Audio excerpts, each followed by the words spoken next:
নজর রাখবো অন্যান্য খবরে। এসআইআর এর প্রতিবাদে যে ইতিমধ্যেই মতুয়াদের যে আন্দোলন, যে অনশন চলছে ঠাকুরনগরে, সেই অনশন আজই প্রত্যাহার করা হচ্ছে এবং আজই অনশন থেকে উঠে যাচ্ছেন মতুয়ারা। নিঃশর্ত নাগরিকত্বের দাবিতে যে অনশন চলছিল, অনশন মঞ্চে অসুস্থ হয়ে পড়েন মমতা বালা ঠাকুর।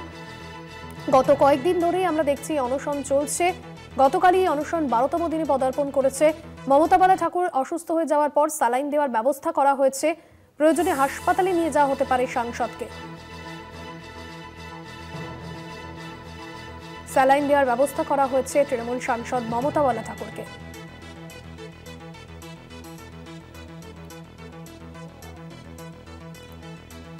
অসুস্থ হওয়ার আগে মমতা বালা ঠাকুর তিনি ঠিক কি বলেছিলেন অনশন মঞ্চ থেকে শুনুন। আমাদের ভিতর শরীর খারাপ, আজকে দুজনের একেবারে মৃত্যুর মুখে লড়াই করছে। তার নিঃশ্বাস নিতে কষ্ট হচ্ছে, তার বোর বসেছে, তার স্ত্রী প্রেগনেন্ট, তার বাচ্চা হবে। এই অবস্থায় আমরা এই করতে পারছি না। আমরা বৃহত্তর স্বার্থের জন্য, এর থেকে বড় আরও আন্দোলনের বৃহত্তর স্বার্থের জন্য আমরা সেটাকে চিন্তা ভাবনা অল ইন্ডিয়া মতমহর্ষণ করছি। আগামীকাল আপনাদের 12টার সময় জানিয়ে দেব। অনশন মঞ্চে অসুস্থ হয়ে পড়েন তৃণমূল সাংসদ মমতা বালা ঠাকুর এবং ইতিমধ্যে তাকে স্যালাইন দেওয়ার ব্যবস্থা করা হয়েছে। অন্যদিকে আজই এই অনশন তুলে নেওয়া হচ্ছে। দুপুর 3টে থেকেই অনশন তুলে নেওয়া হচ্ছে। এসআইআর প্রতিবাদে মতুয়াদের অনশনের 13তম দিন আজ।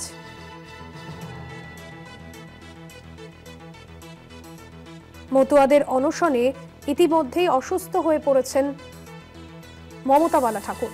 অন্যদিকে এসআইআর এর সিদ্ধান্ত নিয়ে ইতিমধ্যেই মতুয়া মহলে যে আতঙ্ক তৈরি হয়েছে আমরা দেখেছি, যেখানে মতুয়া মহাসংঘের আমরণ অনশন চলছে এবং তৃণমূল সাংসদ অভিষেক বন্দ্যোপাধ্যায় অনশন প্রত্যাহারের সিদ্ধান্ত কথা জানিয়েছিলেন এবং সেই মতো আজ অনশন প্রত্যাহার করা হচ্ছে দুপুর 3টে থেকে।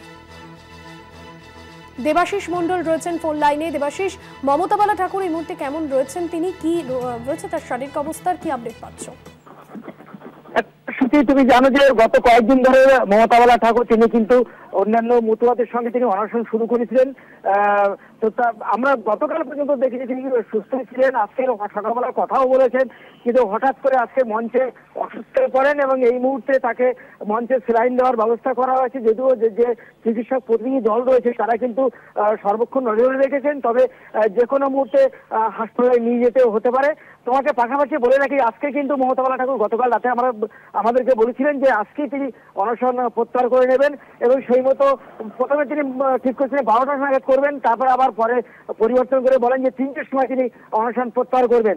তো আজকে 2:30টার সময় আবার বিকাশ রঞ্জন ভট্টাচার্য সিপিএম তার আসার কথা রয়েছে।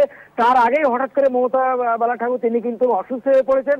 যথেষ্টই অসুস্থ বলা যেতে পারে, তবে এই মুহূর্তে চিকিৎসক দল যারা রয়েছেন তারা কিন্তু তার শারীরিক সমস্ত রকম পরীক্ষা চলছে এবং তার স্যালাইন দেওয়ার ব্যবস্থা করা হয়েছে। এখনো পর্যন্ত তিনি মঞ্চে রয়েছেন, তবে যে কোনো সময় তাকে হাসপাতালে নিয়ে যেতে হতে পারে। ধন্যবাদ জানাবো দেবাশিস।